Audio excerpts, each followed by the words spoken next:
Bonjour à tous. Je voudrais saisir cette occasion pour donner quelques causes de l'infertilité chez la femme. Alors, voici l'appareil génital de la femme. Il y a des causes liées à l'appareil génital et il y a également des causes qui concernent le complexe hypothalamo-hypophysaire, c'est-à-dire l'hypothalamus et l'hypophyse. Je vais commencer d'abord par la cause qui concerne le complexe hypothalamo-hypophysaire. Chez certaines femmes, on note une insuffisance hormonale. Vous savez que le fonctionnement de l'appareil génital est sous le contrôle du complexe hypothalamo-hypophysaire, c'est-à-dire deux organes, l'hypothalamus et l'hypophyse, qui se trouvent ici au niveau du cerveau.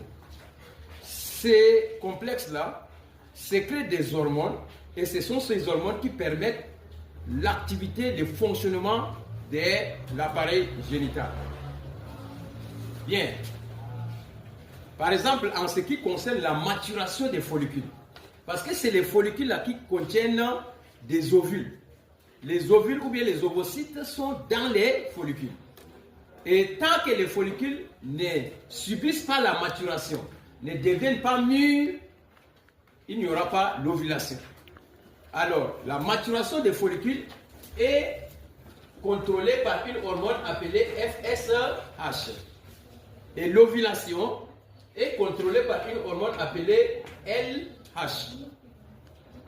Chez certaines femmes, on note une insuffisance de ces hormones-là.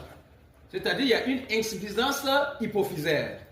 Au lieu que l'hypophyse sécrète en grande quantité ces hormones-là, l'hypophyse est incapable de sécréter, n'est-ce pas, normalement ces hormones.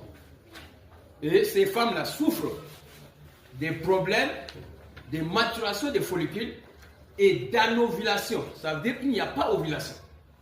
Des fois, la femme peut avoir des règles normalement, mais arriver au milieu du cycle, c'est-à-dire arriver au mois de l'ovulation, il n'y a pas ovulation parce qu'il y a une insuffisance de la sécrétion de ces hormones, plus précisément l'hormone qu'on appelle FSH.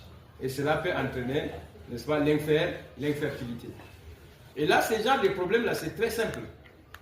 À l'hôpital, il y a des hôpitaux qui disposent de molécules pouvant, n'est-ce pas, stimuler les